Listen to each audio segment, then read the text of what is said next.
So yeah, I'm Chris Bisette. I'm a writer based in Manchester.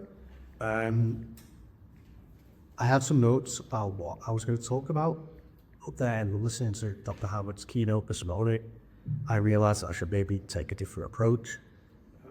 That might prove to have been a terrible idea. We'll see how it goes. So my background before I got into tabletops and creative writing, I did a master's at Salford in 2016, and I was really interested in Gundic literature and non-traditional and non-linear narratives and structures.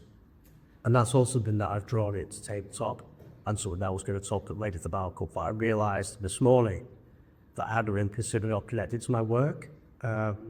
Is the idea of occult practice as playful, and the idea of the overlap between occult practice and play, and ritual and play. Ritual had been a part of my creative practice for basically my entire life.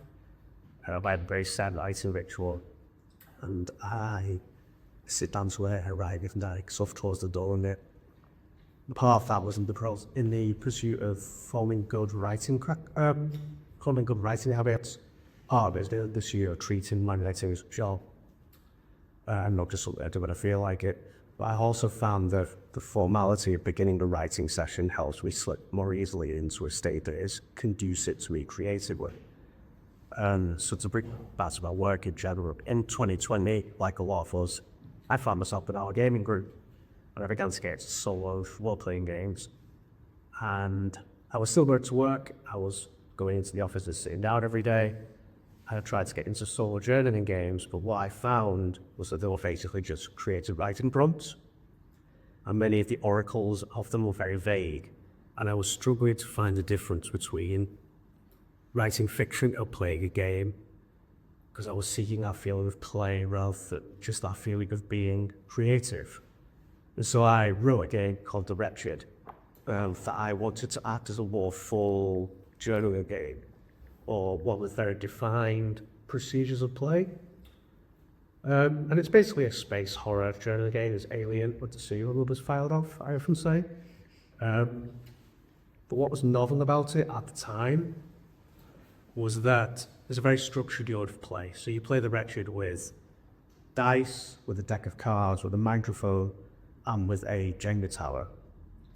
And every round of play, which are called days, you roll dice to tell you how many oracle cards to draw from, which is how many prompts you're going to respond to. But some of those prompts also ask me to pull from the Jenga tower, so you pull a one from grown top. And as the game goes on, the Jenga tower becomes more wobbly. And the Jenga tower acts as a clock that tells you when the game's over, and it also provides this element of rising tension, which I found, when combined with the kind of inciting nature of the prompts, creates a very intense, emotional and mental experience that I wasn't getting from other journaling games. And playtesting that game was the first time that I'd experienced bleed when I was playing games, which I found really fascinating.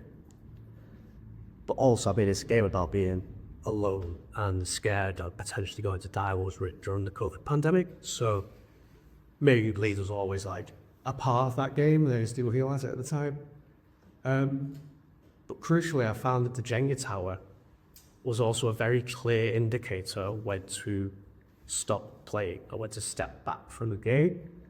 And it's only now, having listened to the keynote this morning, that I realised how much the structure of The Wretched and the games that came after it based on the system mirrors my own creative practice. And I think that's really interesting. To me, it's really interesting to see that bleed through full creative practice into the actual creative work.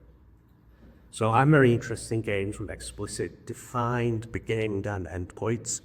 Games like Jason Warren Stars the Skeletons or Avery Alder's The Quiet Year. My work outside of solo games is inviting adventures for more traditional tabletop role-playing games like D&D. And I was specifically brought to the Mega Villager as a mode of play.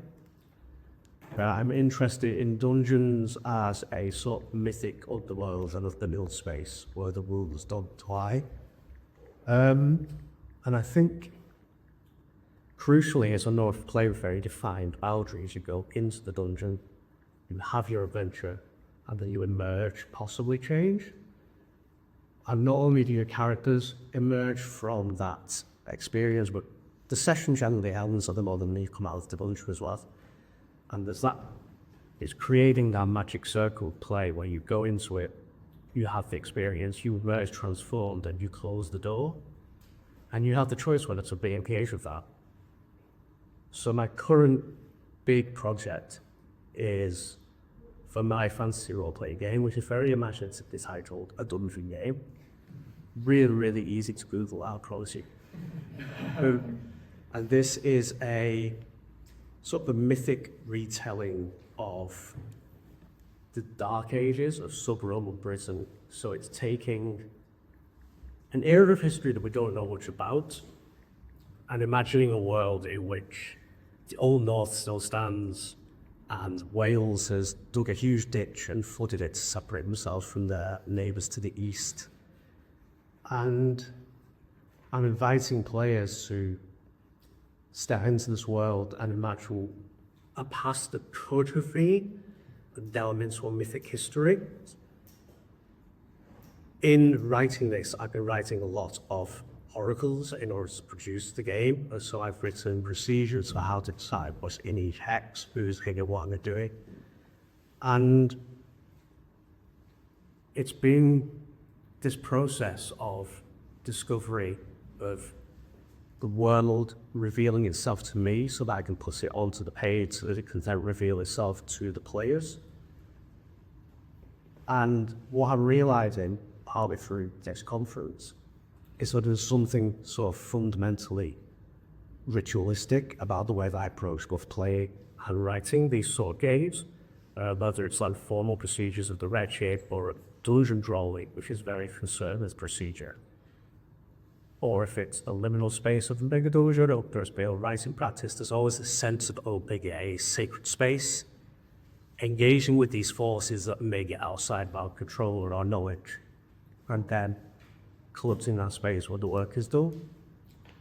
And maybe that's what drove me into games in the first place. Therefore, it's like a safe way to ritualize our understanding of the world.